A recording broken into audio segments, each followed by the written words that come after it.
I do. Oh, wow. It's going to be fun. Good evening, all. I'm Dustin, also known as Rope Aficionado, and this is the Dominance Dialogues. And tonight with us, we have Pup Spaz, and our topic is Pause and Reflect, taking a walk with Pup Spaz. Pup Spaz, you mind introducing yourself and a little bit about your experience? Oh, I can, certainly. So something you said in your email really concerned me. Do you have to wear pants for this podcast? Not if I can't see. Okay.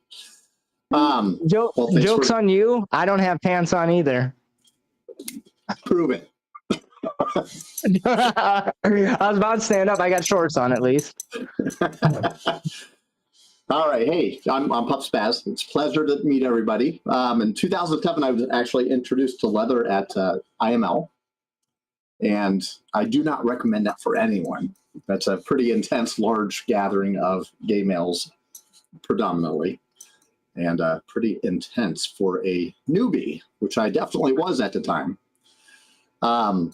2009, I found my puppy side. And I was mostly the only pup in the area at that time. I tended to get around the community quite a bit after finding out about leather. And ended up winning the first tri-state puppy title in 2014. And tri-state being Indiana, Ohio, and Kentucky. They just introduced the title and asked me to run for it. I'm also the producer and owner of the Indiana Pup and Trainer Contest, and the very much deeply involved with and head instigator for the Indiana Leather and Kink Weekend coming up this September 13th weekend. I'm also an advocate for Mr. Friendly mission of ending HIV stigma, and kind of writing those same coattails, also ending the stigma of other STIs, because in the sex positive community, it's really important to me that we all get tested and take care of ourselves, because that's what helps take care of our community. That's my introduction of myself. I like it. I appreciate that you're active in educational outreach when it comes to sexual health. I've done a little bit of work myself with AIDS Healthcare Foundation locally here in Columbus, specifically educating their staff on the potential of STI, or what I've labeled STVs, sexually transmitted viruses, which just seems to be more accurate than STDs, but on the potential of transmission in non-conventional sexual play, right? So I can tell you all about that. Absolutely, right? But from most medical professional standpoints, they don't, especially from a sexual health standpoint, they don't necessarily think about how another activity other than sex can transmit bodily fluids. Yep. Most certainly can. That's not necessarily the topic of this episode, even though it seems like you want it to be, Spaz. No, that's just an important thing, and I've acted as a layman educator, especially for our community, and it actually is really scary today with the lack of STI education in our school systems that our upcoming youth, many of which are puppies, are completely ignorant as to many of the STIs. As a matter of fact, a lot of them don't even know what AIDS is or HIV. And that's the time period in their lives when they're most prone to actually getting infected with something that they might not be able to get rid of. No, absolutely. Well, anyway, onwards and upwards. No, I mean, it's definitely worth talking about. I mean, like, I'm 39, I'll be 40 in a couple weeks. Speaking of which, remind me, I'll give you information if you want to come out for my birthday party. You're welcome. Nonetheless, when I went through health class, sexual health was essentially don't have sex, or if you do have sex, something's going to fall off, you're going to get pregnant, or you're going to get somebody pregnant, your life is going to be over. Oh, yeah. I think I went through that same Ohio education. Well, I went through in Illinois and Indiana, but nonetheless, like, yeah, Midwest.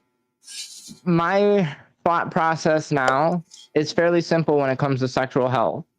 There's only two safe ways to have sex. One, don't have sex. Two, talk about sex. Yep. I mean, And incredibly important. absolutely. Absolutely. And I think And we by need the way, to, that's the only fun way to have sex. I checked. is it fair? Well, I think that we live in a very shame-ridden society that stigmatizes a lot of pleasurable events, whether it's sex or something else, right? Yep. Nonetheless, that's why we have to have conversations about it. So I appreciate that you're doing your part and, you know, trying to reach out to the community. Yeah, and one of the ways I do that, by the way, is the events I host, the bigger events especially, is bringing out our local STI testing and encouraging people to do so. And having those one-on-one conversations, especially with the newer people in the audience or at the event, about their sexual health and how to watch out and protect themselves and understand the risks, because they're definitely there. And unfortunately, if only we could get everyone tested and treated, we'd be perfectly fine. And that's the real frustration of mine, I suppose. I'd rather not have to worry about it too. Yeah, in So my head, that's it's kind of like my goal. if everybody took PrEP and like took antibiotics at the exact same time for a period of time, it should just like work itself out. Yep. And then we'd all get a good workout, right? Absolutely, Puppy right? piles everywhere. Just wash your hands occasionally, Spaz, or your paws, right? Nah, there's some Maybe fun in lick that. them. You got to lick them off. If you're going to go for it, go for it. Fair. Well, I've already appreciated this conversation so much. It's been just fun. I like it. That's off the air. I was kind of saying, and I'll bring up, but I met Spaz at Subspace. I think a few of you guys are aware that that's one of my favorite venues, at least in the Midwest. And we had a wonderful conversation. He just had wonderful energy, as you can see. And here we are today. So, but to get into the topic at hand, let's get into our first question. And my first question for you, Spaz, is can you share what pet play means to you personally and how it intersects with your identity? Oh, so pet play is an amazing thing. So generalizing, of course, there's different species we see out there, of course. But I am a puppy, so I'm biased. Puppy play is very much setting aside your day-to-day concerns and taking on the stereotypical things we see in a puppy, being uninhibited, being playful, maybe rambunctious, curious. Putting on a puphood for many people is a way they escape the things in life that stress us, and experience joy again. It's very much a form of an adult play, and it's just a wonderful headspace to be in. I often call myself a two-legged puppy because I tend to take that energy with me, and express that while not on all fours. But getting on all fours and barking at something or chasing a squirrel, biological or otherwise, it can be a lot of fun regardless of whether you're on all fours and have a pup hood on or not. It's just a very joyful way of living. So the majority of the time, I tend to exude that puppiness, especially in our kinky and leather communities, and around my friends and chosen family. I mean, from my perspective, I don't know you well, Spaz, but I've talked to you a handful of times now, right? In person on the phone. And like I said, your energy, it's fantastic. And I don't know you before you were Pup Spaz. But I can see how much it has influenced, from my perspective, Pup Spaz in a very positive way. It's I like you kind of touched on, it's allowed you to be very playful. And it seems like when you're in that pup space, which it seems to be like quite often, to be honest, that a lot of, for lack of better words, the noise of the world you don't hear because you're listening to different frequency or something, right? Yeah, it is. It's so related to the same things we do in our kink and leather communities in terms of taking on a headspace. It is a form of subspace. We all know that subspace we find during a kink scene, during an activity, during service, during giving, being the dominant one. You get hyper focused on it, and you might not be worried that the rent's due tomorrow. And we all react differently to that. Sometimes it's joyful, sometimes it's cathartic, sometimes it's painful, but please do it again. And puppy kind of takes many of those aspects and ties them up into, hey, let's project that through a puppy side. It's an alter persona in many respects, where we feel more free to express some of those emotions, and generally having a lot of fun. So I have a question, kind of a personal question. Have you seen a benefit to your mental health since you've embraced more and more of your puppy side? Oh, of course.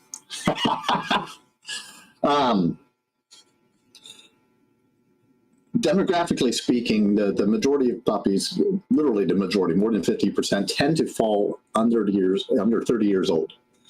There is no age restriction on who can be a puppy, but it's seen by that newer generation currently as very accessible, something they can easily get into, and a way for them to explore themselves. Our 20s are a period, in our 30s, and matter of fact, every decade of your life, you're always growing and maturing. But those are a more vulnerable time where we're figuring out ourselves. We just got out of the house. Maybe we got kicked out. Maybe we went to college. But we got bills to pay for the first time. We're figuring out who we are and what friends we want to have. And maybe choosing, hey, what I learned growing up doesn't make a hell of a lot of sense anymore. And it's a wonderful way to explore yourself and embrace an aspect that maybe you were afraid to let out because you were shy or embarrassed about it. I joke a bit, but something I'll frequently hear from a new puppy is, I'm shy. I just kind of giggle because I was like, I knew you were going to say that. But put on your puppy hood and get a squeaky toy in front of you, and all of a sudden you're not a very shy puppy, are you? Or get a bone in front of you. Depends on where you're going with it, right? What you're in the mood for. But it's amazing how that allows you to explore a side of you that maybe you've been afraid to let out, and how impactful that can be in the long run. And I can say on my personal journey, oh, I hate that word journey. That's like title holder bingo right there. Check something off. It's really had an impact on my self-acceptance and understanding and embracing the best parts of me that I do want to be.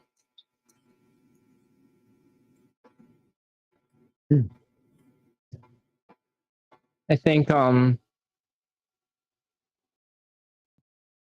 I think you hit on like something kind of important, right? When, at least for me, I can't speak for any other person currently other than me, right?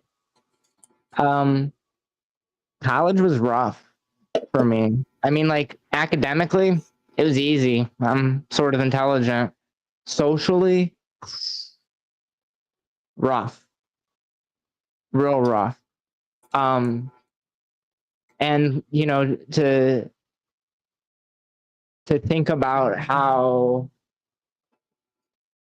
you know, if I would have found something as an outlet earlier in life, like I found BDSM fairly early, but I didn't really know a lot of the terms. And it was kind of naturally a 50s lifestyle with a long-term girlfriend. But at the same time, there was like a peace. I worked my butt off through my 20s.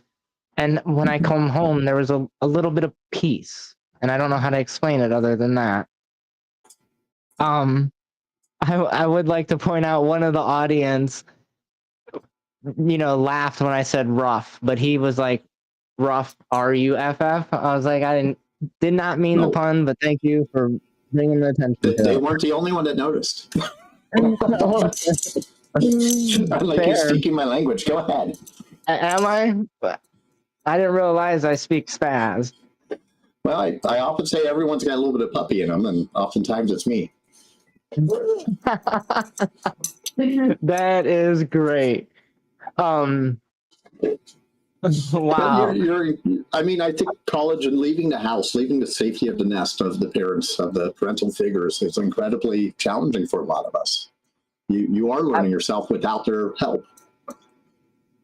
Well, and I think like for me specifically, I found more community when it comes to public BDSM community later 20s.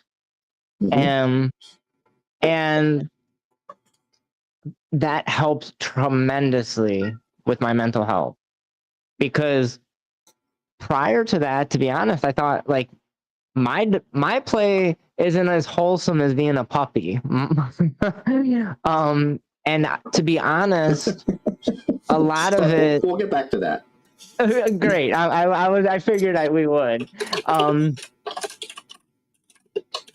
Nonetheless, like I've carried some deep desires, some dark desires, and I struggled with them, and I thought I was a monster, for lack of better terminology, until I found like-minded individuals.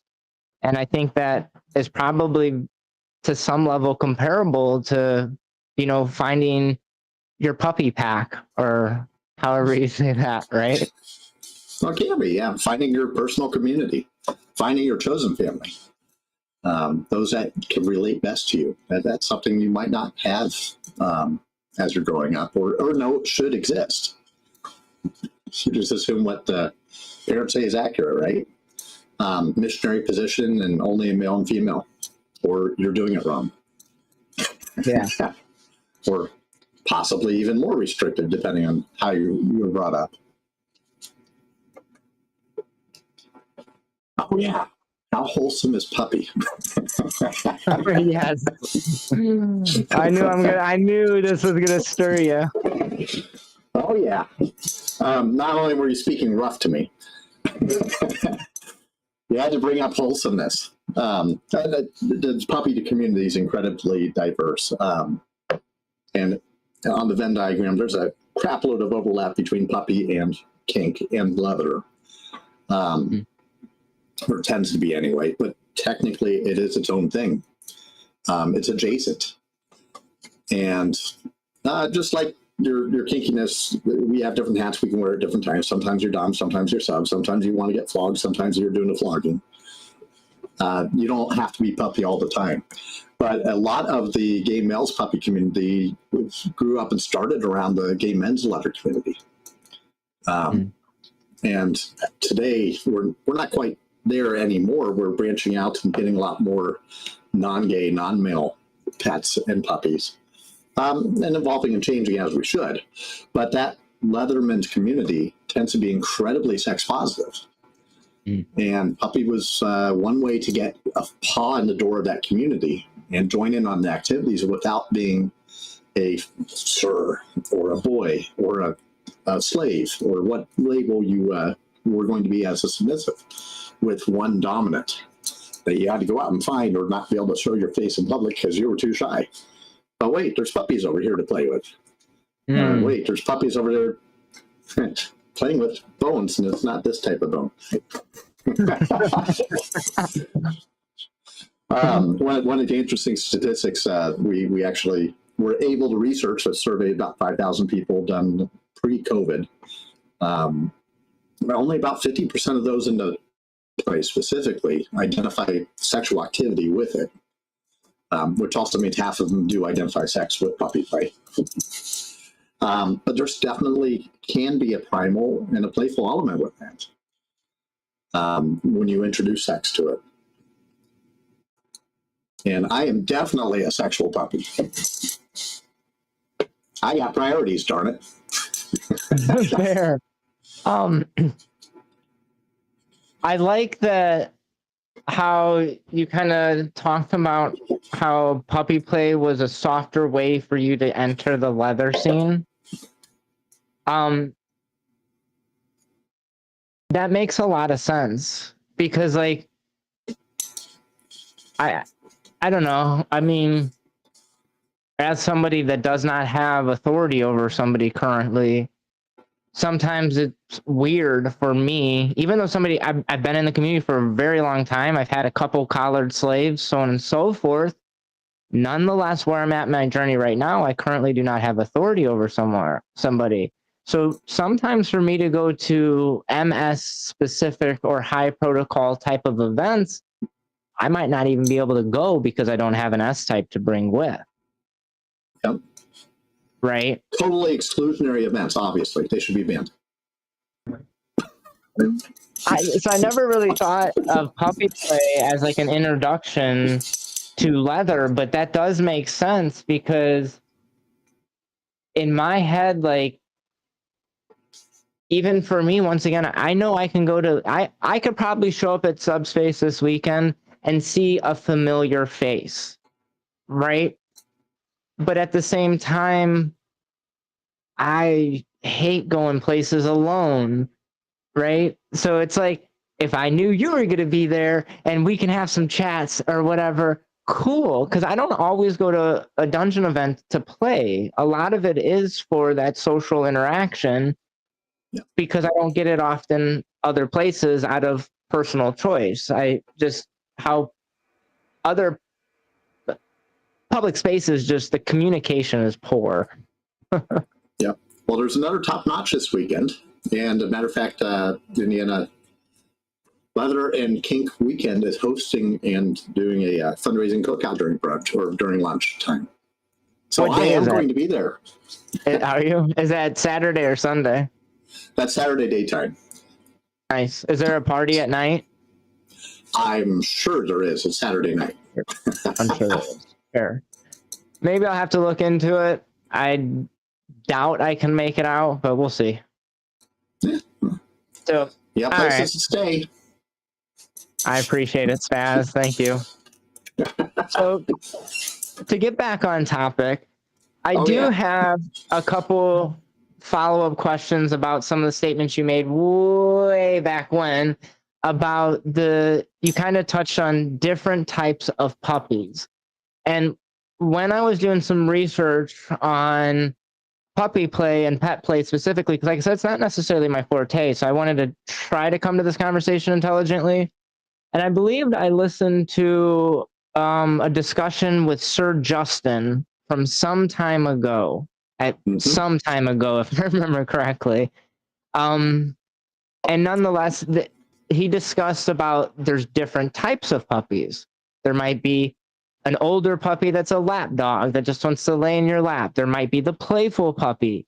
There might be the guard dog, right? Do you care or not? Can you explain a couple of those differences and like what you've seen as a puppy inside of the community? So it can be both contextual based. Today I feel tired, so I'm going to be a lap puppy. In an hour I'm awake because I had a whole bunch of puppy juice. And then I'm the bouncy playful puppy, maybe a bit rambunctious. Some of it can be self-imposed labels. Calling yourself an older puppy or an older dog can be a mindset you have more. Maybe you have a specific breed and specific traits that you're trying to, or you feel fit you from that breed of biological dog. We do have guard dogs. We do have service puppies. They will go out of their way to help out when they can. They'll be the ones checking in people at an event or helping monitor the play space. The guard dog might look after the puppy mush or look out for their friends. We do have different labels, and it runs the gambit. And one of the fun things about puppy is it's really hard to do it wrong. Excuse me. As long as people can look at you and say, yeah, I'm pretty sure that's a puppy. You're probably doing all right. Everyone expresses themselves differently. There's as many different variations on how people express their puppy as there are, well, kinks in the world, I suppose. Well, it seems like, from my perspective, like puppy gear is pretty important to the identity or the representation of the puppy. It can be. There's definitely a gear aspect to puppy that excites a lot of people. We see the hot puppy walking in the Pride Parade with, well, breed well undergarments, dressed up to get in a sling later, maybe. Wonderful looking puppy hoods, collars, accessories galore, and that also runs the gambit. But puppy at its core really is a headspace. So the clothes, the accessories don't matter so much as long as you're being you and expressing your puppy side. However, I will say that for a lot of pets, the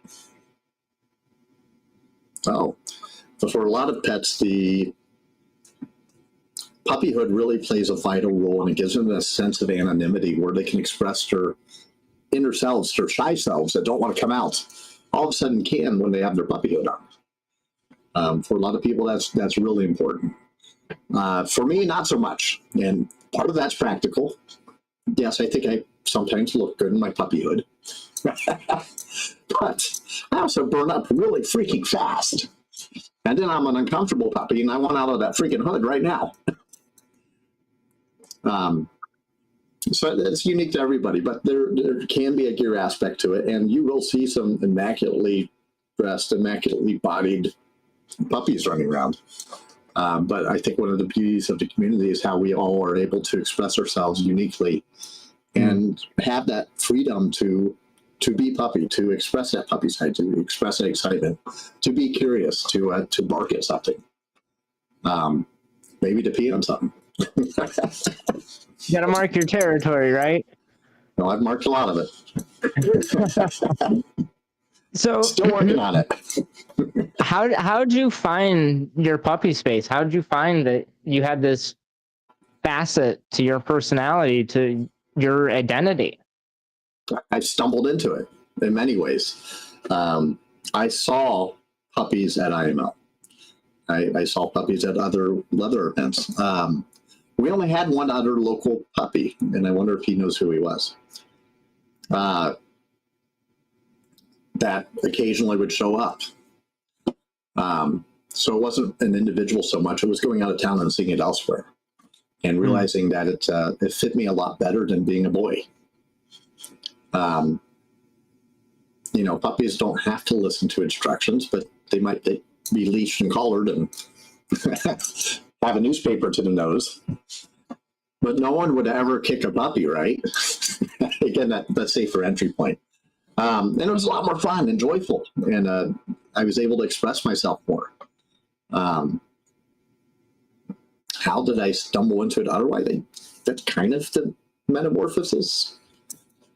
Fair. I can't say there was a dive in the deep end moment with becoming puppy. It was just more and more obvious that it fit me well, and I took it on.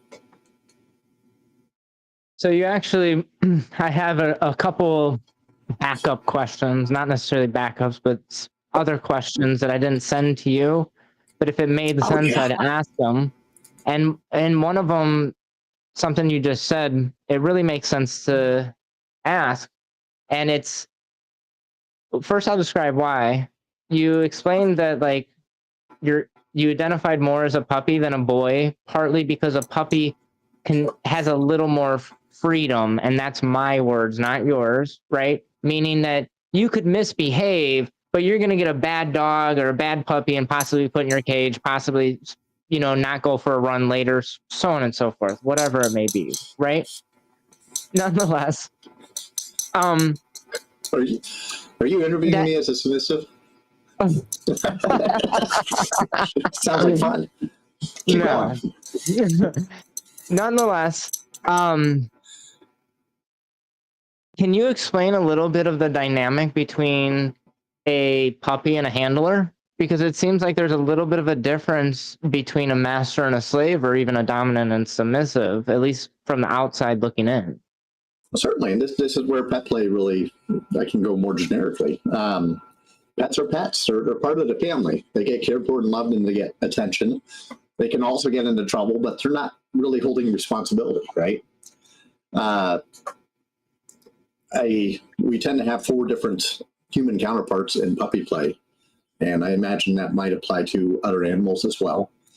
We have our masters, owners, handlers, and trainers. The trainers teach you tricks. Sit, roll over. The handlers look after your welfare. Hey, let's go for a walk. Oh, hey, your knee pad slipped. Let's fix them. You need some water right now. Or you need a nap.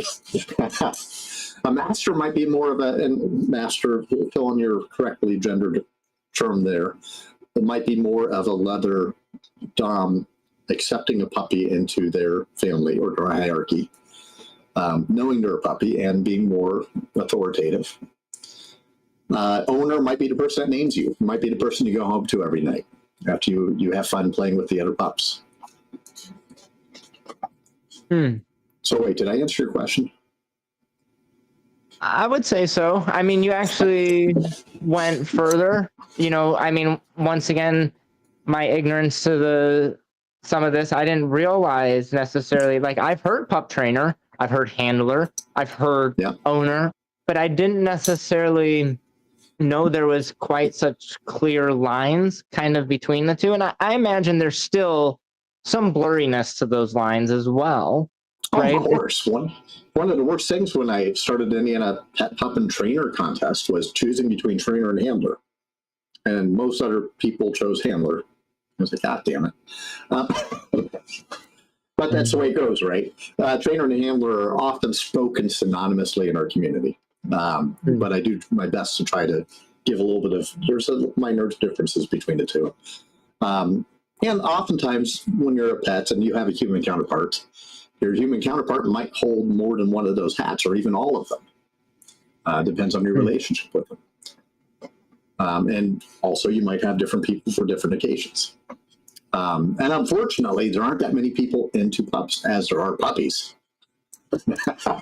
So interesting. We tend to outnumber the handlers. Well, it's on more than one occasion, a couple of my guests in their various niches have made similar statements. And the one that I really liked was Rope Baby. She said in the rope world, tops are like Tupperware. You can never find a top, but you can always find a bottom. And I think some of it boils down to specifically to rope, which I could speak to a little bit more in depthly.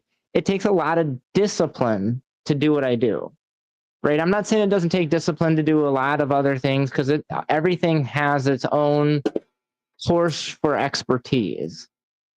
Nonetheless, I think if we go further spectrum and branch out to the whole community, my perspective of the community as a whole is there's a lot more bottoms than there are tops. Mm-hmm. Because that's your entry point, right? That's where you come to the community looking for someone to bond with. Perhaps I'm kind of just speculating here. As you mature in the community, you tend to become seen as more of a dominant just because you have the skills to show someone else how something works. And if and when you pair off, you might step aside from that community gathering space for a bit. You might disappear from it and, hey, there's all your tops. Fair. But that's just speculation. Maybe there's some good research on that, like from the Science of BDSM crew. By the way, we'll be at my event. Will they? Yeah. I would.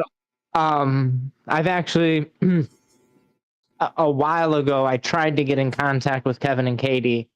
Kevin and Katie used to be local to me. I'm familiar with them, but I don't know them, just to be clear, right? And I would love the opportunity to sit down and see some of the work that they've done over the last few years. I'll tell you what, they're giving 2 classes.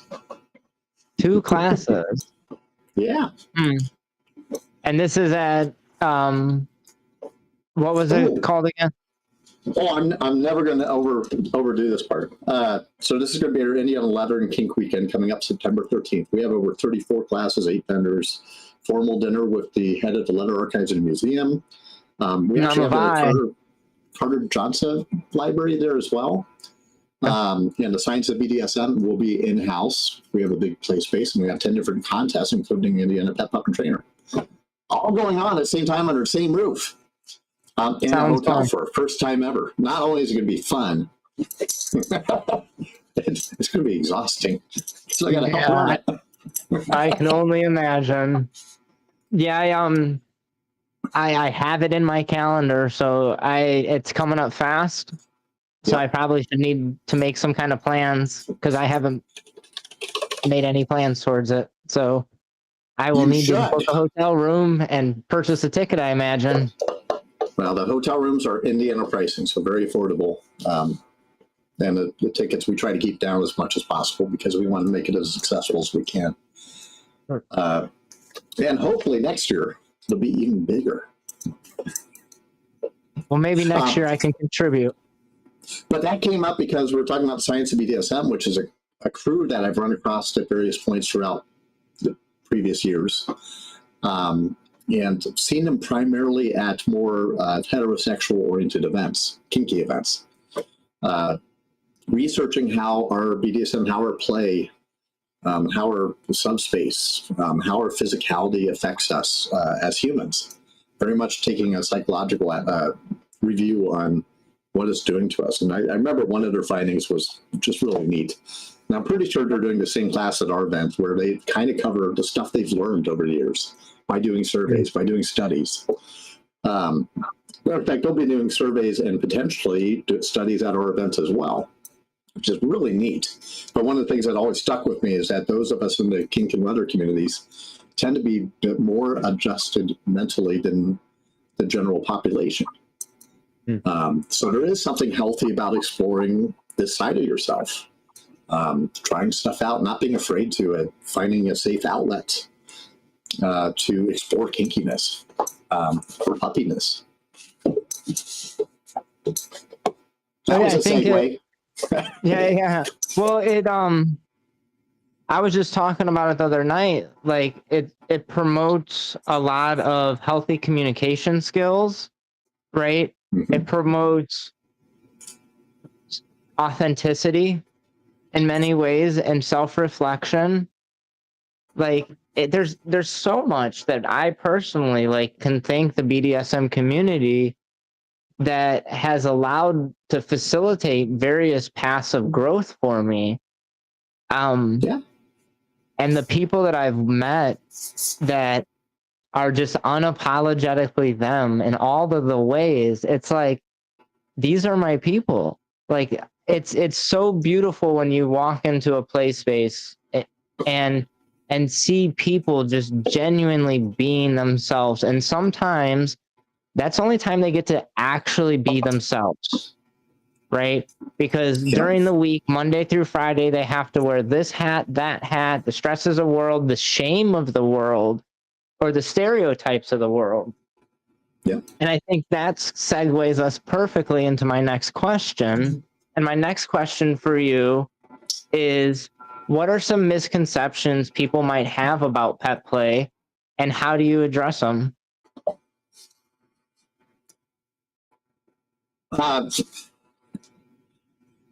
Well, the biggest pushback, and perhaps partially misconception, oftentimes we hear from the leather community or from the kinky community that pets and puppies don't belong here. And again, in some ways, I actually agree. They can be very adjacent.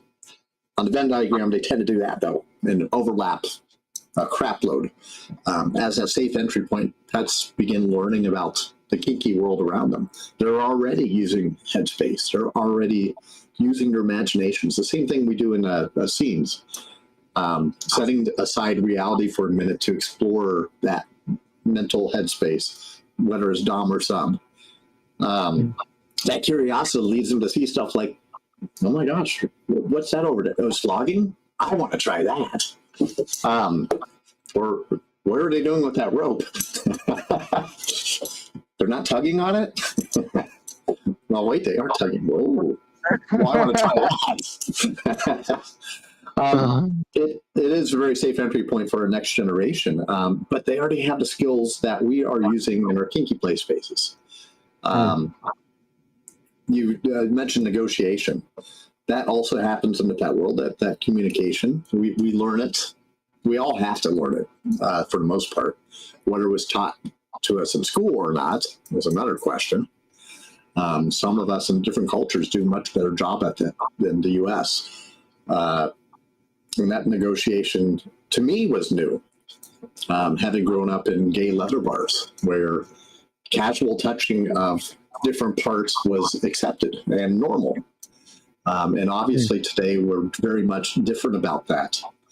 And we found a better way to do that through talking and negotiation and getting that consent unequivocally. And I think that's really neat. And that's something that I've brought into our new puppy showing up. Hey, how do we do that as puppies? How do we do that when all we're doing is barking? How do you show someone you want to play with them? How do you show someone you don't want to play with them? We covered that to remind them that, hey, consent still matters, and we are still humans under our puppy persona. Some of the other misconceptions: you're always a puppy, you're not serious enough to do anything. Well, we're having fun too, just in a different way. Someone that says they've never giggled during a kink scene. They're not living. Exactly. Just like never giggling during sex. Sometimes that makes the best sex. You can't laugh in the middle of it and say, oh, fuck, that sucks. Let's keep going. I agree with that statement. You got to have fun. You do. And for a lot of us, even if we're not expressing a smile on our face, we're still having that fun. The stereotypical leather man is all uptight and looks down on anything that's not their boy servicing them correctly. I mean, that's great in porn, but not typically what you see in real life. But some people try to portray that when they're in our spaces, and puppy is not conducive to this. They need to get out from under my feet. They shouldn't be here. And it's not that it dumbfounds me. It's they're coming from a different perspective. And I'm like, hey, that's your future submissive. That's your future person running an event. That's the future person helping make this event that you're at right now happen. If they weren't already helping. And yeah, every community's got it. We all have our biases and things that personally, until you get to know it better, we might look down upon. And I think actually puppy and pets become so prevalent in many areas today that it's generally accepted that that's part of our culture. That's part of our play spaces now. And it does tend to be very complimentary. Indy PAH, our local pets and handlers group, we often go out and join other kinky events, not only to share a space, but because we wouldn't have been able to take over the whole space to begin with, and rent it out for a night or what have you. But then we end up sharing space, and we get that crossover, and we get that putting a smile on people's faces that had never seen a pet before, and they're like, this looks like so much fun. And you'd be surprised how many people all of a sudden are asking questions about, how do I do this? Especially the shy ones standing in a corner that haven't figured out quite how to dip their toes in, but are really interested in everything going on around them. And all the doms are really worried. Oh yeah, we're stealing them. So I got a comment I want to bring in, and then I have a question I want to bring in. So I'm going to bring the comment in first. And they say that I agree. I think that pet playing community and the kink community have a lot in common. I think the big part is definitely ownership and consent, and just a headspace behind it. It's another space to be yourself and to have freedom. And I agree. I think even no matter where you are, top or bottom, a lot of us seem to seek this community for that freedom, that loss of self, right? To see the edges blur of what's me and what's everything else, right? Yeah. You got any response to that comment, or can I go ahead and ask my question? Oh, just your comment. I mean, they're right. There is so much overlap and so much joy in expressing ourselves differently and finding that community we can do it safely in. And again, that Venn diagram overlap is just amazing. I really have yet to find a pet or puppy, innocent as they might have been when they first come into a kink venue, not get awful excited about everything else going on around them. Fair. So yes, your comments. So now I got a question about I see it. I got a question about that, but let's go back and ask this question. So a question from the audience is, and I even have this question, how much of the intersection between like the pet play or the puppy play world and the furry world or the furry community? It's really neat because furry has also blown up, just like puppy has blown up in recent years. The furry community right now is probably our biggest source of new puppies specifically, in terms of where they find out about it. It used to be leather events or leather bars when they had a pup night. Or queer bars still have a lot of puppies floating around in them. You won't necessarily see it in a straight bar or straighter bar. Used to be the primary source where you'd see another puppy and say, what is that? And then suddenly you become a puppy too. Down the rabbit hole sort of thing.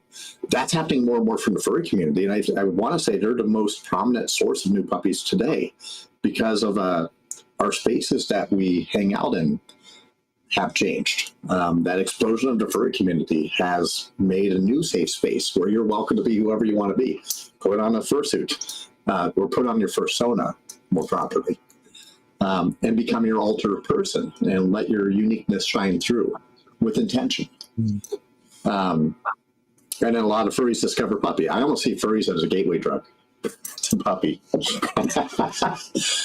Besides, puppy is also a lot cheaper. I don't know if you know how much fursuits cost. That intersection, though, also there are differences. The furry community really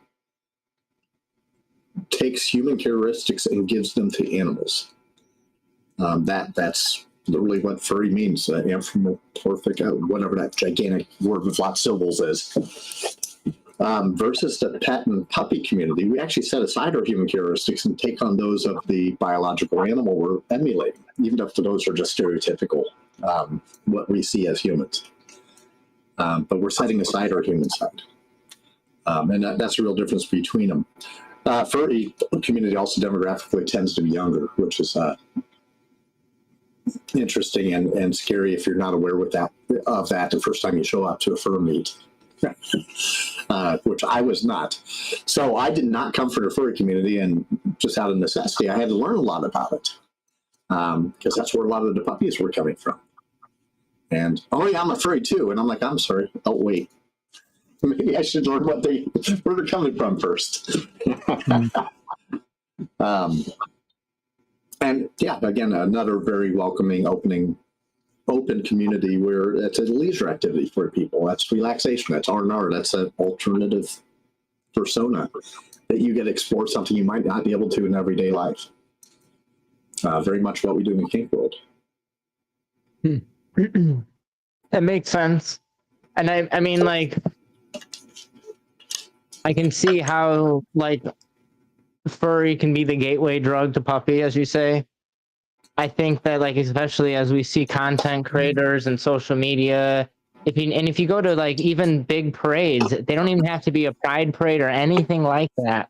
You will see furries inside of the parade, right? I mean, come on. The Protestant says that's a mascot, obviously. Sure, right? I mean, I was gonna say, I remember being young, going to a place called Celebration Station, and like they had a bunch of furries on stage that sung and danced, right? Oh, like Showtime Pizza, or oh, yeah, something like that, right? Exactly. Yeah, we were all introduced. That was indoctrination, I'm pretty sure. Fair. So I gotta go to your comment that you put in chat. Why do you have a dislike for top and bottom, and what words do you prefer to use in their space? So in the gay men's world, and female too, I suppose, top and bottom means sexual position in bed. Mm-hmm. But that's not a headspace. That's just where you end up on insertion versus accepting. And it was really disconcerting when I first got introduced to the straighter side of our kinky community. It's all these straight people constantly saying top and bottom. I'm like, you're straight. What the fuck are you? No. Obviously, I can translate today much better in my head, but I prefer, or I tend to use terms more along the side of dominant and submissive. Who's the dominant in the scene? Who's the submissive in the scene? None of these words are perfect fits, by the way. Some people would have argued with me that top and bottom are the better words to use for that, in terms of where you're at in the scene, or activity. And that's fine. That's kind of like pet play and pup play. And do we call them pets or critters? And is it a handler or a trainer? Semantics, right? I mean, I think, and imperfect fit. For me, I think I knew it stemmed from, gay culture and sexual suggestion, or from, sexual nature. Nonetheless, like, I think like the connection is the person giving versus the person receiving. And especially like over the last 6-8 years, I've kind of joked we're in our bubblegum BDSM era, and we're removing sex from sexuality in many ways, in my opinion. And there's a lot more non-sexual fueled play than what I used to see, right? That's great. Well, obviously you're going to the wrong places. Well, fair, but there's still, what I'm getting at is there's you need to invite me to these spaces, maybe, right? I sense that fear in your voice. Go ahead. Yeah, I thought about it. There was some hesitation. I was like, wait, do I want to show go to you these top spaces? and bottom. Maybe. We'll beat it into you. But the thing is like, for me specifically, most of my interactions with others does carry headspace, right? And so that's where I typically interact with submissives. I take on a dominant headspace in most of my scenes, my interactions, right? Yeah. But at the same time, I definitely know there are times where there may not necessarily be that headspace. I mean, for instance, like I tie professionally. Like I have models that come from all over the country and pay me to tie them, and there's no headspace. It's a very professional situation. It's a service, if anything, right? And while I understand the inherent authority that's transferred when someone's in rope, at the same time, for me personally, I would never think of myself as a dominant inside of that situation. Like I usually use the word rigor over rope top. Like I think rigor sounds better. Nonetheless, here we are. See? Imperfect words. Exactly. So maybe we need to think about, because honestly, I've talked about it before, that words have power, and most words also have a history, and we can't necessarily hijack a word. And it probably was a little unfair to hijack a word from the gay community and the gay culture. Who had it first? I don't know. I mean, fair enough, but like you said, when you first came in, it caused confusion because here's a word that's already readily defined. Oh, and it actually almost scared me out of the Leathermen's community, because I happened to be top in bed, and some of the Leathermen I ran across, or other people I ran across, were using top and bottom synonymously with position in bed and in the head. And that actually scared the crap out of me. I'm like, I don't want to be boy and have to be bottom. That's not my spot in bed. That makes sense. It was actually disturbing. Is there a better word? I don't know. I coin boning and bony. There you go. I support this. I support this. We have another question from the audience, and it says, would you say that a pet needs a dominant or, in quotations, owner to truly enjoy pet space? A horrible question. Why would you ask that? No. One of the cool things about the pet play is you don't even need other pets around. You don't need other human pets around to experience it. You can get in a headspace and just act goofy, have fun, get on the floor and bark, talk to your bio pets. They do talk back sometimes. Take inspiration from them, if you will. And that's something, especially with the limited number of handlers and owners and what have you out there. As a pet, you often have to do to find that release and find your own pet side. The other way we do it is gathering in groups. We have packs. Packs can also be situational, or they could be household packs, or they could be very informal group of friends, or it could just be a whole bunch of puppies that showed up to one event. And experiencing that with other pets is perfectly fine and does not require an owner or a master or the human counterpart side, if you will.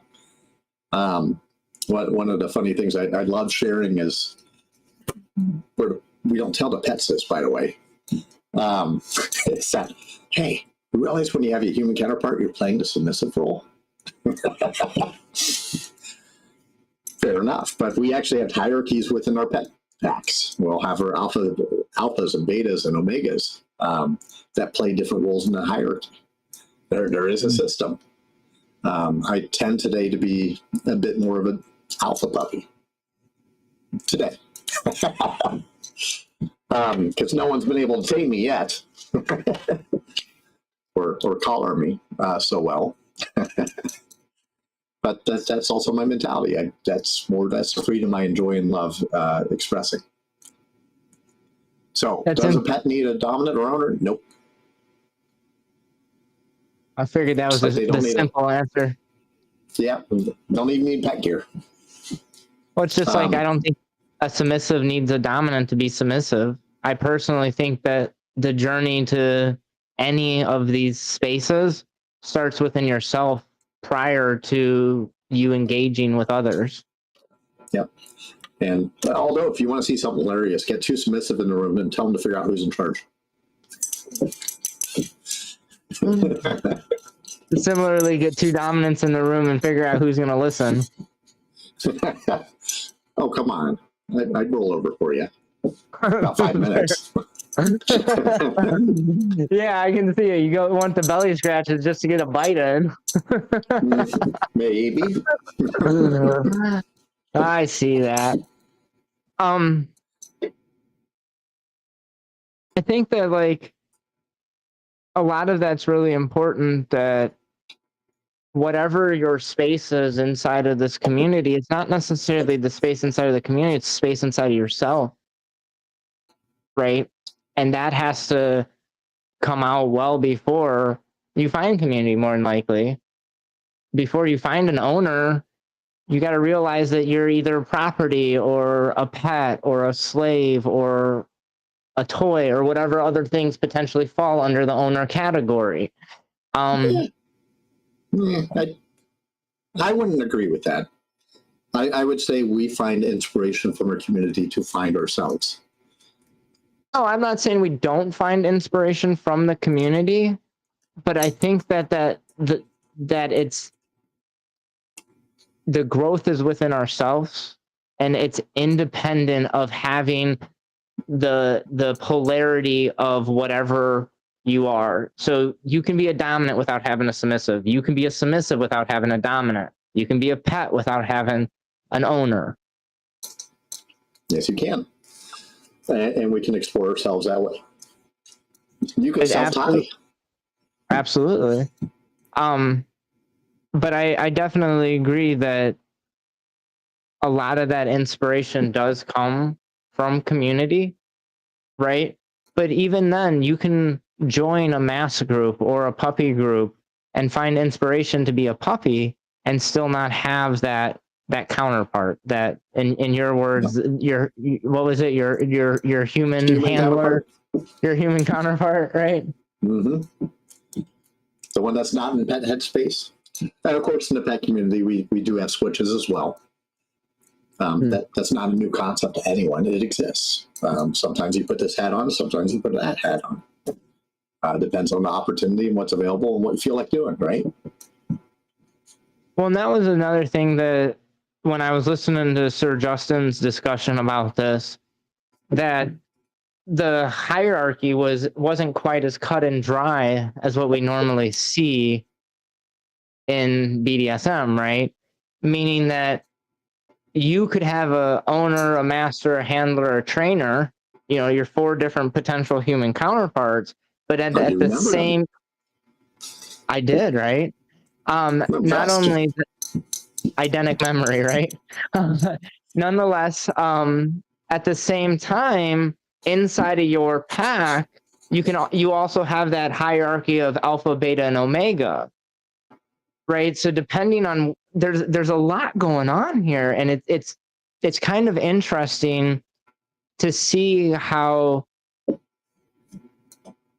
from the outside at least, how well it seems to work out, because it seems like a somewhat complex hierarchy. But from my perspective of the pet community, and specifically the puppy community, because that's where I see the hierarchy more so, right? It's interesting to see how it's like a well-oiled machine sometimes. Now I'm sure there's conflict and problems and so on and so forth, but it's very interesting to see the various dynamics with when you have people that are quite familiar with each other, I suppose.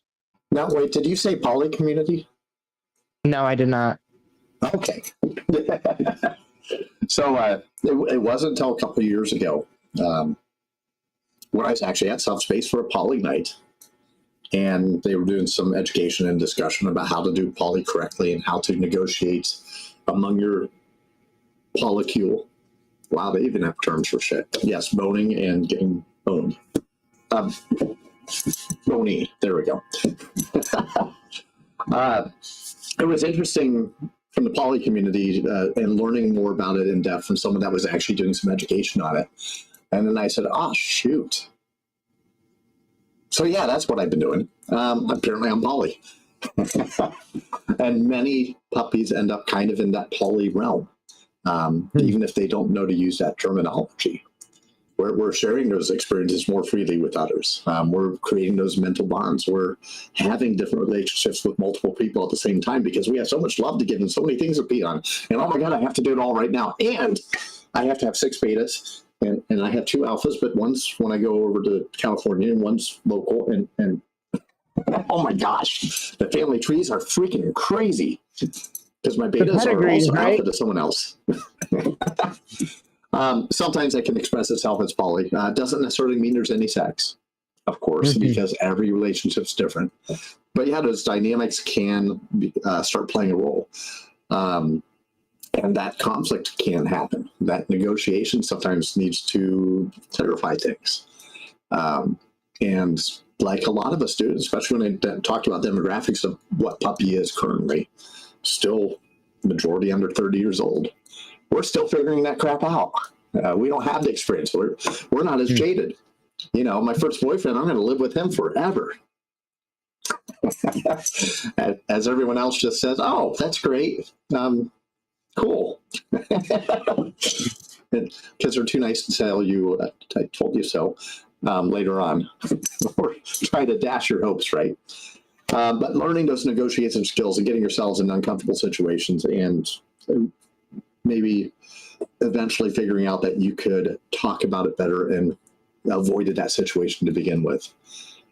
It's something a lot of pets go through as they're finding those dynamics, as they're building their pack, as they're experiencing having a handler or owner or master, or maybe all 6 at the same time. And it's just a really interesting growth period in someone's life. And that's, as a matter of fact, why I think it's really important that you adopt your local pets to give them someone with more experience to share with and talk about what they're going through and maybe lead them down a gentler path than some of them end up going down on their own. So it sounds like some of this is about mentorship. From a human side, from an alpha side, sure. But that mentorship exists in kinky relationships too, oftentimes. Absolutely. Absolutely. And yeah, today's sub is tomorrow's dom, oftentimes. At least it used to be. It definitely seemed things have changed a little bit now, but it definitely did seem that there was that path of, you know, before you could be dominant, you have to know what submission is. Now it's like you can pick up the big hat, make a FetLife account, call yourself Master Daddy Dom 72 because 69 was taken. And there you go. Is there another profile? I was wondering. They keep sending me a friend request. I have no clue whose profile that is, but I saw a question that got me really excited. Uh-oh. And if I do it right, do you see it? Do I see what? You have cats, and they're Bengals, aren't they? Or are they Savannahs? Close. They're actually called, two of them are Cheetos, and they're a cross between a Bengal and an Aussie cat. No one in back is a rescue. We think he's got quite a bit of Russian blue in him. Very cool. So, let's talk about the competition. Biodogs. The competition with biodogs. So you don't have a pet dog. Absolutely not. Actually, I was raised with cats. Yes, I like dogs. I like biodogs. But darn it, I want the belly rubs.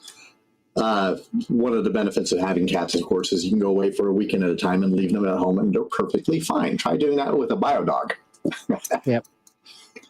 And I do see the irony in that, but that's also the only pussy that ever gets in my bed. So, I did an interview with Dr. Julie Fennell. She's a sociologist. She goes by Slut PhD inside of the community. Long story short, she did a lot of research and determined that, I forget what the number was, but like 70% of kinky people have a cat. and I'm like, better. I have a cat too. Like, dogs are too high maintenance. I should know. I mean, I guess if anyone in this conversation would know, it would be you, Spaz. Mm-hmm. So to get, like, we've gotten so all over in this conversation, and I absolutely love it. But I do have a few questions I still would like to ask. And one of them is, could you describe a memorable moment where puppy play has positively impacted your life or your relationships? Memorable. I don't know. I get introductions made a lot of times just by barking at someone and saying, "Oh," and all of a sudden they're like, "Oh, that's different," and suddenly you got a conversation going. Of course, they don't know what I said. I know what I said. Yeah, well, what did you just say? I want to take you out back and mount you. Okay. Wow. Okay. Straight to the point. Sometimes, but sometimes it's just hi. So there's a lot of interpretation to that bark, right? Oh, certainly. And if anyone can figure it out completely, let me know. We need to make a translator. So now I got. No, it's. Go ahead. That does make me question. So, is there?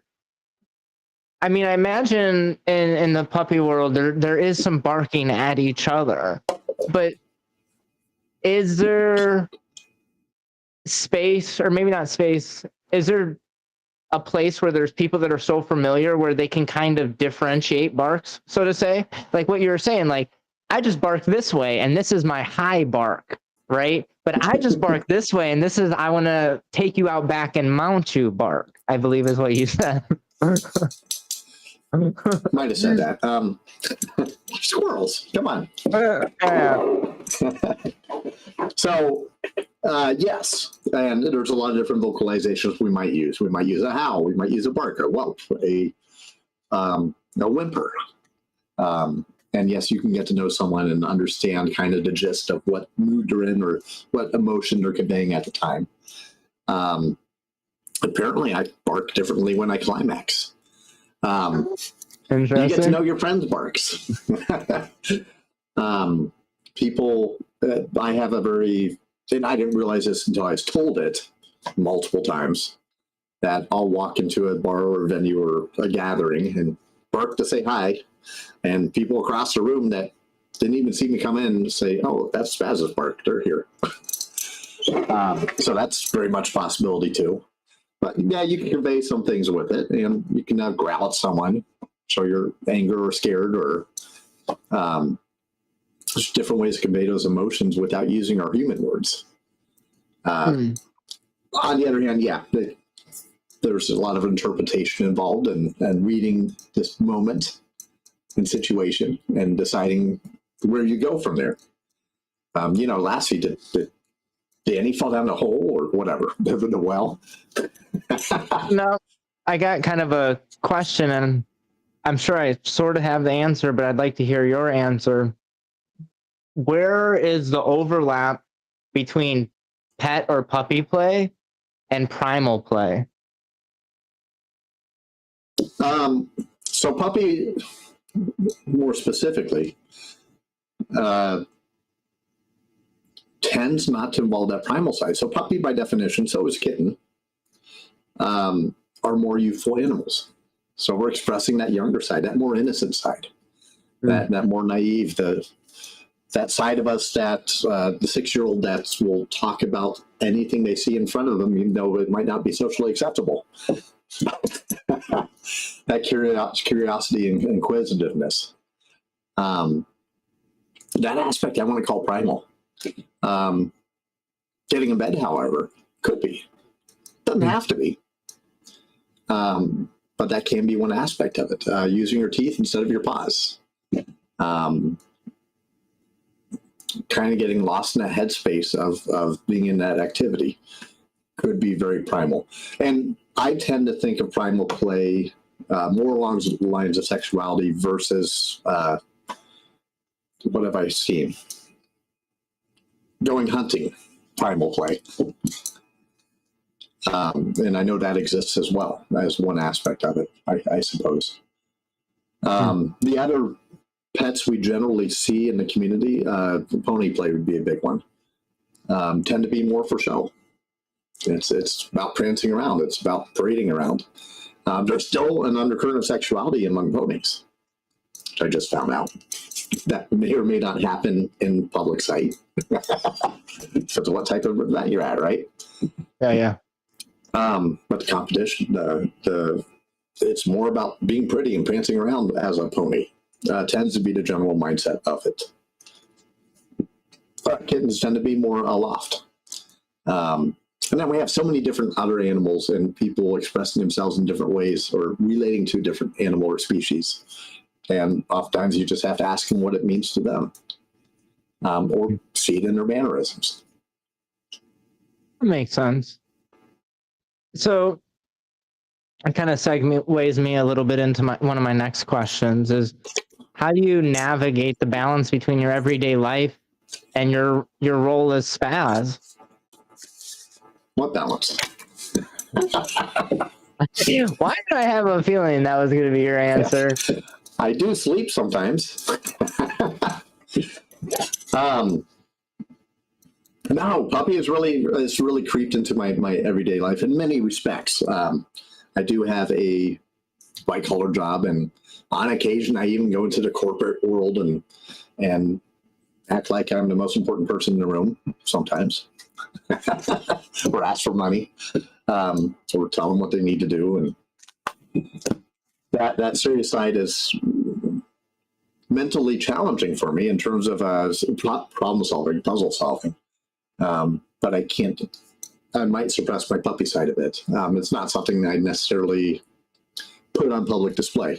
However, my car definitely has puppy paw prints on the back and it has my name on the license plate, and there are little hints there and there, here and there, but they're not necessarily obvious unless you're in the know, if you will.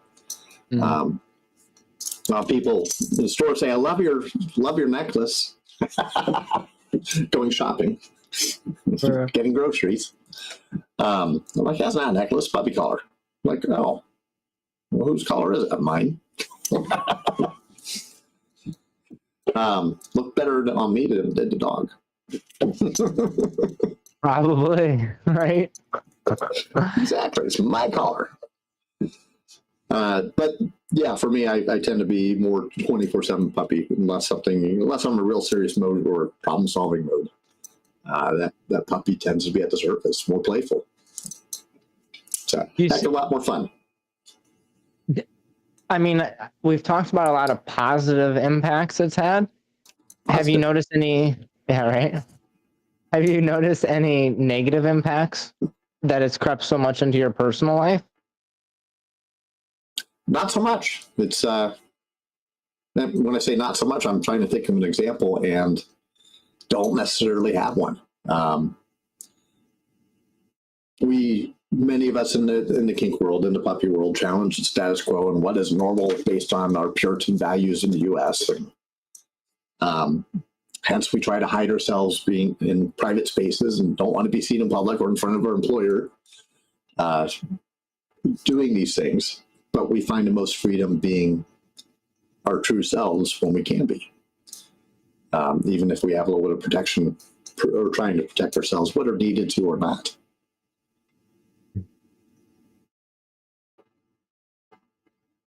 Yeah, I'd be curious because, like, as someone that's always serious, I see you seen the comment. You're waiting to think of your answer. Oh no, I have no answer.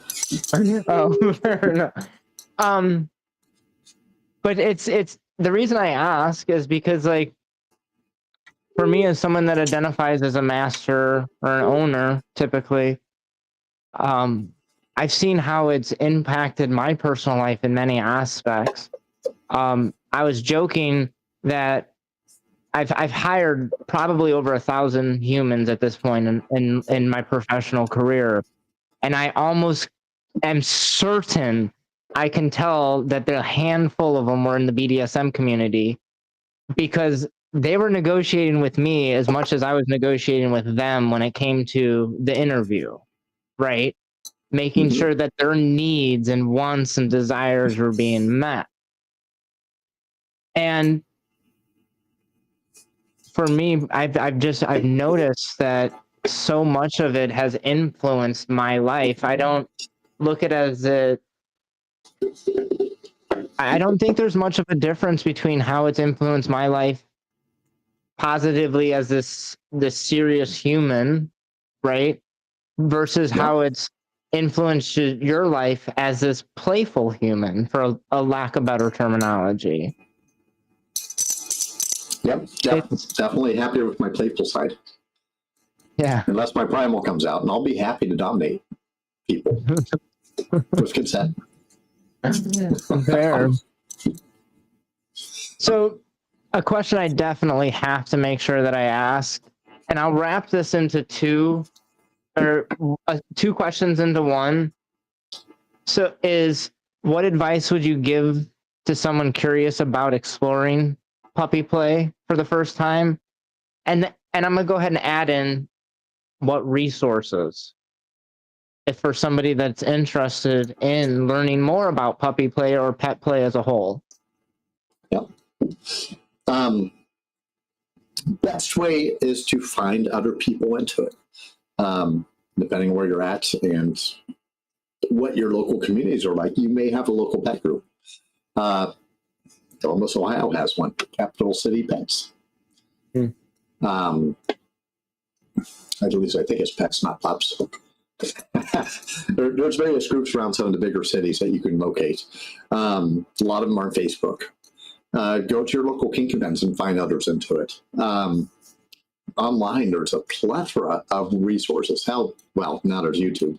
You can find anything on there, including bad advice. Plenty of pet life groups. There's a Puppy 101 on Facebook I highly recommend, which has had a lot of great general discussions and talking about things that are current or for new puppies to learn more about in our community. And look out, again, try to find someone locally to play with. It's a lot easier to get in headspace when you have someone to mirror off of, when you have someone to play with. You can do that via Zoom. You can do that in the mirror. You can do that with a bio pet. My kitties don't think anything of it when I bark at them. Do you chase them around? Like, is it like? No, come on, that's my babies. Okay. Unless they want to play chase. I wasn't sure. I mean, not all dogs like cats, right? Yeah, some puppies may chase the kitties, but it really dawned on me too. Indy PAH used to stand for pups and handlers. That's our local pet group. And we relabeled the pets and handlers to acknowledge the other pets that were always there with us. And part of that was we always had kitties. And they would get on the mats and play with the puppies. And we actually have kitty toys now for the cats to play with, and balls of yarn and all sorts of fun stuff. And they'll sometimes swat at the puppies. Sometimes the puppies deserve it. But generally, no, they're not getting chased around the mats. Or if they are, they'll just find a higher perch, like on a table, and look down on the puppies. Although I haven't actually seen that happen yet. Well, I mean, I don't have, like we've talked about, like pet play is something that I've dabbled in, but it's not a strong desire. But I definitely have the primal desire and the chase. Like right now, there's a little bit of discussion about chasing, and that as yum, that's delicious, right? Yeah. Wow. I did shower. Well, I'm glad to know that you have good hygiene, Spaz. Sometimes. You even got a trim for the show. I appreciate it, right? That's right. You had to make sure you you didn't say I had to wear pants. No pants. So, Justin, what breed are you? What breed am I? So I'm sure you've been exposed to some pet breeds. Like in my head, and clearly I'm biased, right? Well, of course.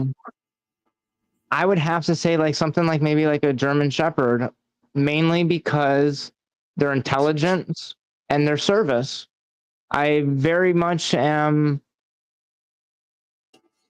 I believe in like service to community, right? And I think of like a police dog in this scenario, right? And like I said, mainly the intelligence level of a German Shepherd. Yeah. And I know I'm not like some big scary dog, so I'm not that big. A lot of I don't know about a community. Yorkie, Max. And I don't know if I know what a Wyman Mimer whatever is, but I don't think I'm that one. A lot of pets in our community. A lot of our pets actually do pick out a breed, kind of like you just did. Figure out what attributes they know about that breed seem to fit them well. And that's important to them. And they can kind of say, I'm a Yorkie, I'm a Dalmatian, I'm a what have you. I picked out my breed as well, having not grown up with a lot of dogs and watched Westminster dog shows and what have you. And I said, I'm a mutt. Figure that one out. Is that what you identify as a mutt? That's perfectly acceptable too. It wasn't important to me. Did you ever do like any DNA testing? Are you like 50% pit bull, 50% Dalmatian? Like, yeah. I actually, prior to competing for the 2014 Tri-State Puppy title, I figured they might ask me what breed I was. So I went online to one of those dog database websites where you can look at every breed and their attributes and whatnot, to pick out your new bio dog and which one might be compatible with you. And I think I picked out 3 breeds, and I couldn't tell you what the heck they were.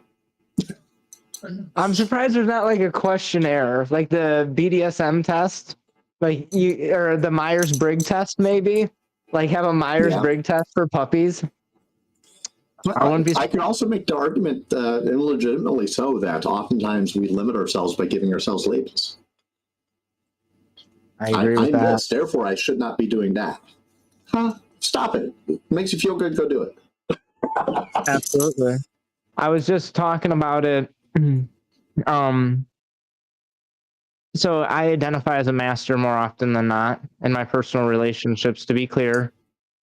And some time ago, I had a beautiful human come to me by the name of Kay and wanted to be a slave. They came from a community background, lived in the Blue Ridge Mountains most of their adult life, never really had a job. Complete opposite of me. Beautiful soul, very free, right? And in about 6 months of our relationship, they were really good at being a slave. And I was pretty good at being a master, if I think, from my perspective. But like you just said, we fell too far into those roles that we weren't ourselves. So we kind of realized that something was off in our relationship and we didn't like it. So we rediscussed and came up with new terms. And that's where the brat master was born. I was no longer a master. I was the brat master. And she no longer was my slave. She was a service brat. And because of that, because these were words that nobody else has already kind of built the constructs for, we were able to build our own constructs. And we had a wonderful relationship for over a year afterwards because we were able to be more authentically ourselves. While part of me is definitely master, owner, insert X honorific, part of me is really goofy. Part of me likes to have fun. And that doesn't always fit into the common definition of master. But with that said, I know some pretty goofy masters now. I know a lot of masters that fetishize fun. I know a lot of dominants that joke and have a good time. And I think that we're so seeking of some container to fit into because some of us are so lost, or at least me, I was so lost. And there was a time where I didn't know where I fit in the spectrum. When I first got introduced to BDSM, there was only like 10 different roles you could take, right? Now, if you get on FetLife, there's like 482 different roles. Like what's a chaos gremlin? I don't know, but I don't know if I want a chaos gremlin in my household.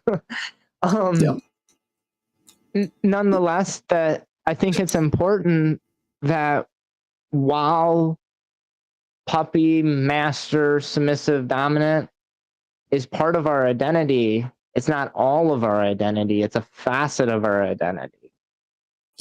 Whereas I like to let people know that we use these labels as shortcuts. It's a way of quickly conveying a concept to you without telling you my life story. Absolutely. And that's okay. And it's okay also to be different from hour to hour, from day to day, from minute to minute. I think it's interesting it sounds like in a full-time master-slave relationship. Okay. For 6 months until it became slightly different, renegotiated. I love that concept. I might have that as a puppy a little bit, but we intermix. We swap. We play back and forth between, oh no, now I'm adulting. Oh no, now I'm a puppy. Oh no, now I'm just great in bed. Whatever it may be. Now I'm working. And not worrying so much over the details of, are we maintaining that relationship to full time? Or maybe, I've had a lot of discussions with new puppies about this too. I'd love to play alpha for you. However, I currently have a pack and I don't have the bandwidth necessary to take you on full time, but hey, why don't we do it for a weekend? Just a weekend thing. And that's okay. And set you free again. Let's have some fun. Let's enjoy the experience together. Doesn't have to be ongoing. Doesn't have to be a collaring or a ceremony or all these really meaningful things that we sometimes do in our community that we made up, of course. Took inspiration from other things, of course. It doesn't have to involve that, or it could. It depends on what's important to each person and what they see and what they're inspired by. And yeah, I find those full-time relationships are a rarity in actuality versus I tend to see, and the gay community, by the way, tends to be a lot more pickup play oriented. But yeah, I tend to see a lot more play scenes and versus long-term relationships, oriented around the kink, the leather, the puppy and pet. And that's perfectly acceptable too, of course. I don't know where I just went. That was just segue. No, I liked it. And I think that's like, one of my cliche phrases is fantasy versus reality. And, even for me, I've been lost in the fantasy of this 24/7 dynamic. And I'm like, wait a second. No, it can only be a 16/7 dynamic because I'm supposed to sleep 8 hours.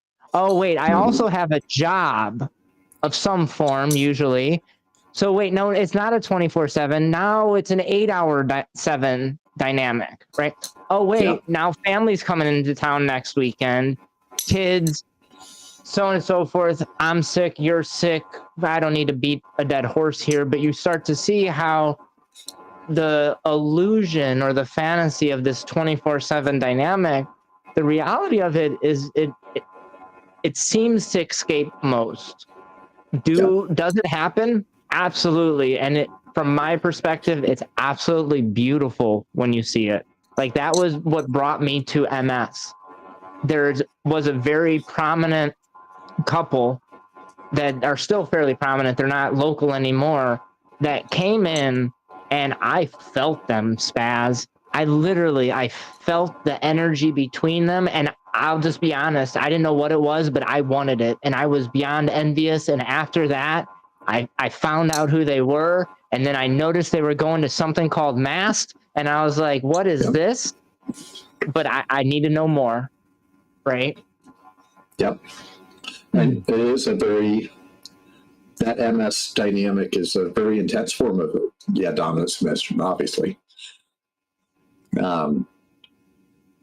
It's something I can enjoy from time to time, and that can play into some of the primal play I might do.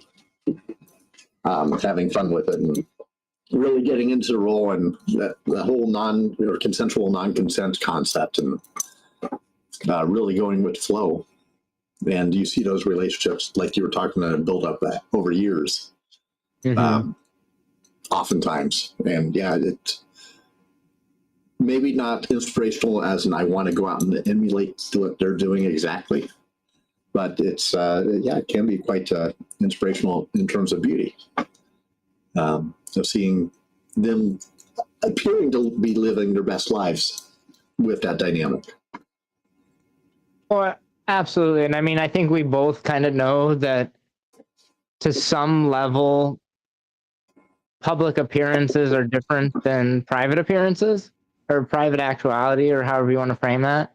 And I'm not saying that this is the case specifically, but like, even like we were talking about earlier, how like sometimes in play space, even me, like when I'll go into play space, I really want to represent that Dommy Dom Daddy 72 took my number. I'm just saying, I know it was you.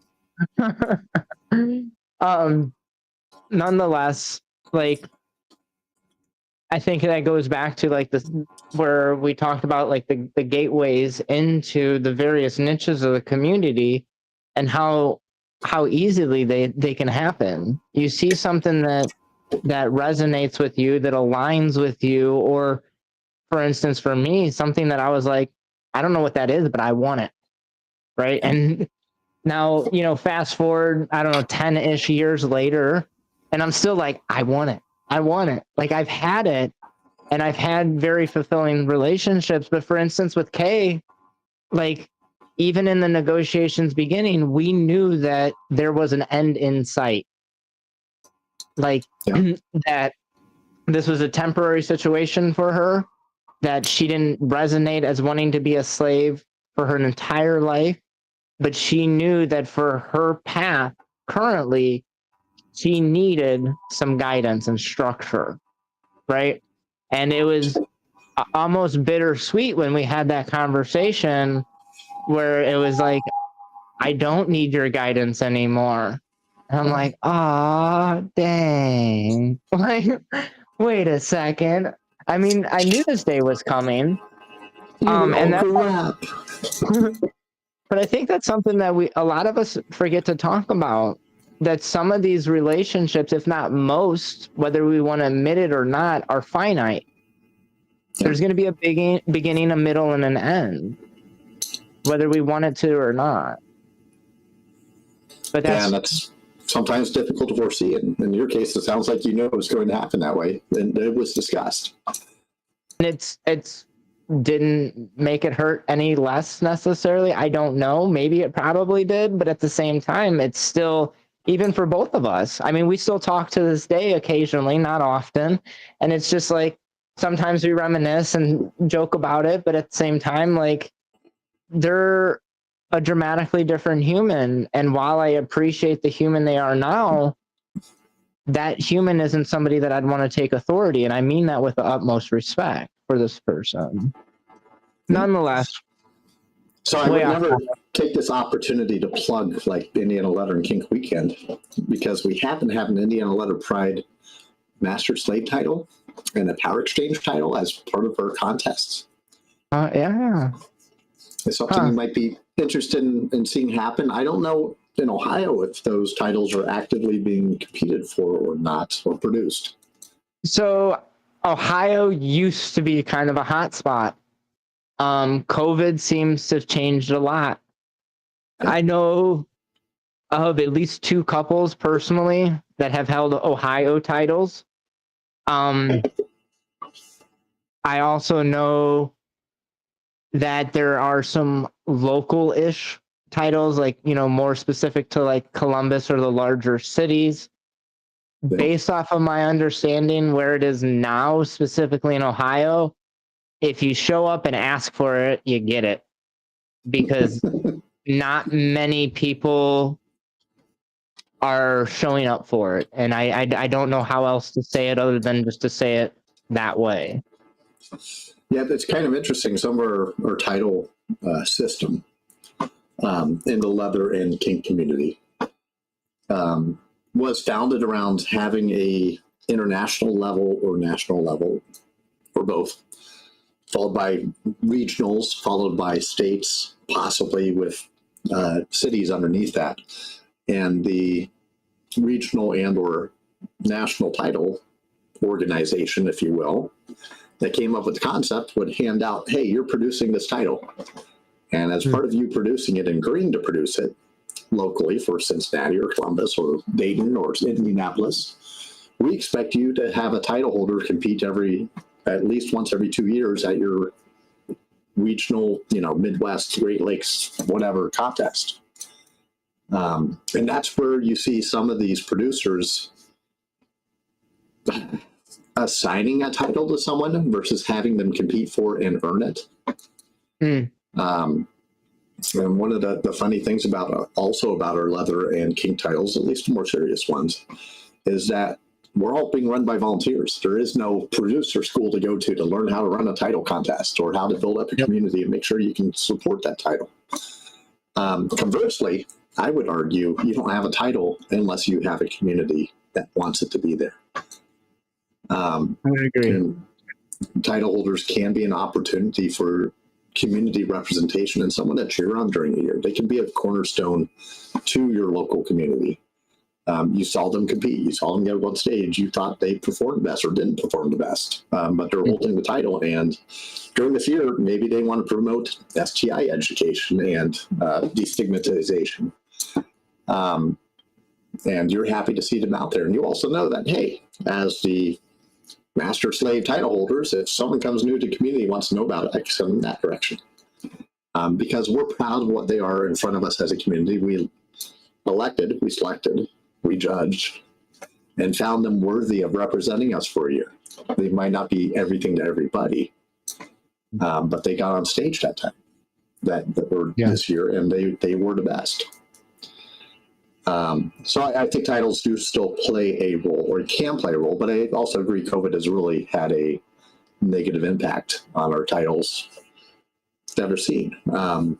Indianapolis has a very interesting problem. Kink is more prominent than leather.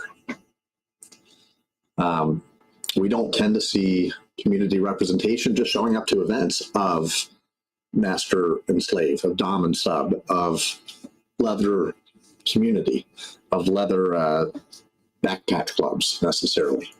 While we might have those things, there's just no strong presence right now in Indianapolis. And I would say that really started when the leather bar got closed 7 or 8 years ago. We lost our meeting place. And actually, that's part of what Indiana Leather and Kink Weekend is trying to bring back a bit of, is some inspiration. Get us all in the same room together. We already have a history of bringing people in from every surrounding state over previous years. Hey, now we actually happen to have the leather titles alongside our pet, Pup and Trainer, which I would argue, at least in my mind, originated from the gay men's leather community. Although we're definitely carrying a different banner now. But we're inspired by and perfectly fine side by side with these other, perhaps more strong, mature kinks being expressed, or relationships. But I hope that I can make a little bit of difference in our community, inspire these things to come back, and inspire more gatherings to happen on a regular basis. We do have them.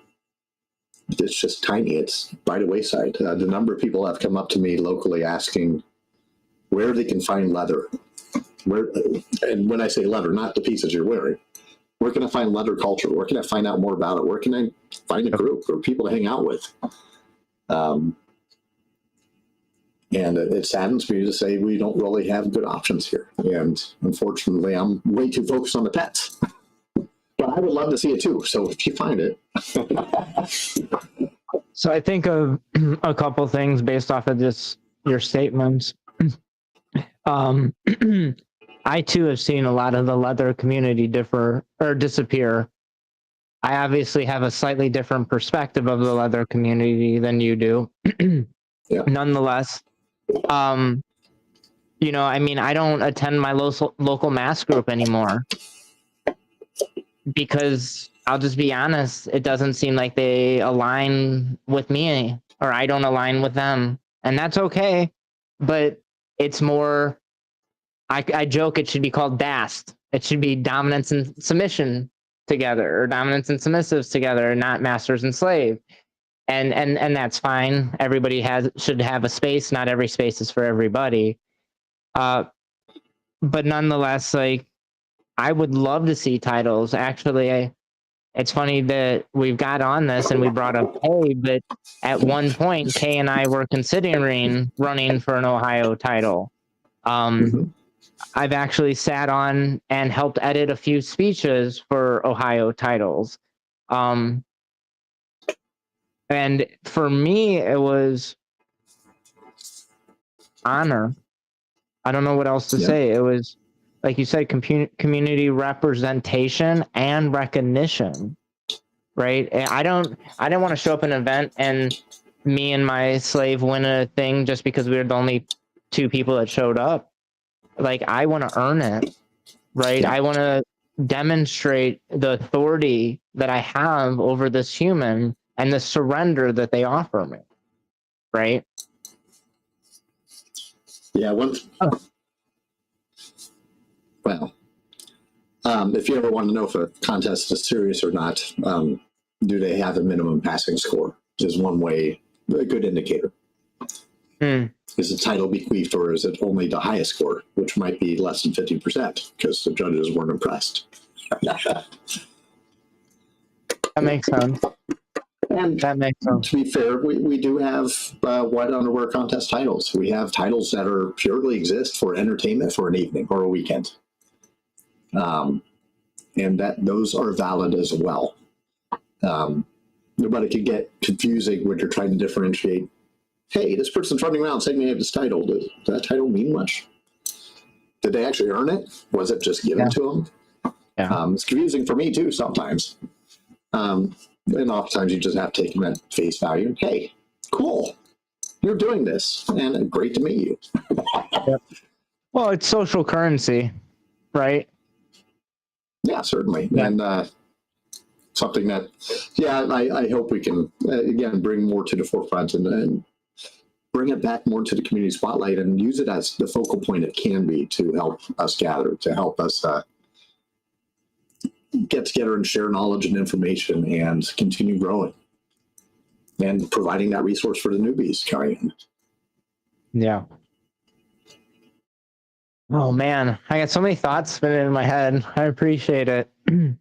But we are getting about that 2-hour mark, and I usually try to keep it close to about 2 hours. Crazy that we can go for another 3 hours, I'm sure. I know we could. Just means we might need another episode, Spaz. Uh-oh. So the last question I want to ask you is actually a question that you offered me to ask you, and I do appreciate it because it's something that I should have probably put in as one of my questions. I may have worded it slightly different, but nonetheless, I'll use your wording. Where do we see puppy play today? So I did inadvertently kind of cover a lot of this. It's coming out of the furry community predominantly at the moment. I still see it currently as a safe entry point into finding out more about yourself. You put on that puppy hood, that equivalent of a gimp hood. That sense of anonymity gives you freedom to explore being something that you're shy about not doing otherwise, or about doing otherwise, I should say. It still tends to lead into our kink and leather communities. It's that safe spot stepping stone where, because you're right next to it, because you're in the same spaces as other people doing all this fun stuff, you get to learn and develop. And as a community, even we give that inspiration to the puppies to become better people and learn about themselves. And the puppy community specifically is quite healthy today in many areas, because there's always exception. And kink is definitely very local, by the way. You emulate what you see around you, not what happens on the other side of the country, or even the next state over, or sometimes the next city over. But at least where we're at, puppies procreating. So you're saying you're not neutered, are you? That's an insulting question. I definitely am a breeding puppy. So we're gonna see a couple little spazzes running around here soon. Oh yeah, yeah. You were talking about people that you know or would like to know, and I'm like, I know them with their DNA. No. Fair. So the last thing I got for you, where can we find you? Where are you presenting? Where are your shameless plugs? I mean, you've talked about again. Again, of course. Let's keep getting them out there, right? So if you want to reach out to me, you can find me as John Sampson on Facebook, or Faceplant as I like to call it, or search for Pup Spaz. However, you have to have a friend of a friend of a friend, something, whatever Facebook settings. FetLife, I am also Pup Spaz. You can find me on Telegram as Spaz Pup because some asshole stole my name before I got it. You're an asshole. Obviously they were. And of course you can find me around Indy, around Chicago, around, I do make it over to your neck of the woods from time to time. Definitely in Ohio quite frequently. I say quite frequently, a couple times a year. Down in Kentucky. Any big leather gathering, especially the more gay male oriented ones. However, I've branched out. You can find me at. Speaking of that, by the way, Indiana Leather and Kink Weekend is not a gay male event. It is a very much cross-sectional event where we get that overlap, and very much for the pets as well. our conference space with all the play space is going to have 400 square foot of pet mats. Oh, wow. Wow. Okay. And yet that's only, 1/10 of the space. we got room for a lot. There's a reason we're doing a whole bunch of education and other fun activities. Yeah. Yeah, no, I assure you after this conversation, I'm going to go back and double check things and see what I need to do to make sure I make it out there. I mean, to be honest, like part of it is the BDSM, the science BDSM group. I'd like to pick their brain a little bit more in person. I personally would like to see titles again. I would like to see that stuff coming back, and I'd like to be there to support it, even if I'm just an audience member. Yeah, as a matter of fact, that's a lot of fun to see people that want to represent this year doing it, to cheer them on. Again, they're the ones up on stage, not the person next to you saying, I can do it better. Well, why aren't you up there then? Yep. And you will see a well-produced contest because I'm a anal retentive puppy that way. I want to be fair to our community and to our contestants. So, and we have a kick-ass judging panel as well, which again are all unpaid volunteers that you have to pick and filter from and try to find someone to help choose who's going to be the winners, and it's not me. So do you got, what's his name, Gordon Ramsay? Is that who it is that's always yelling at the cooks or whatever? I would never do that to my judges in front of the audience. Fair enough. Although, yeah, no.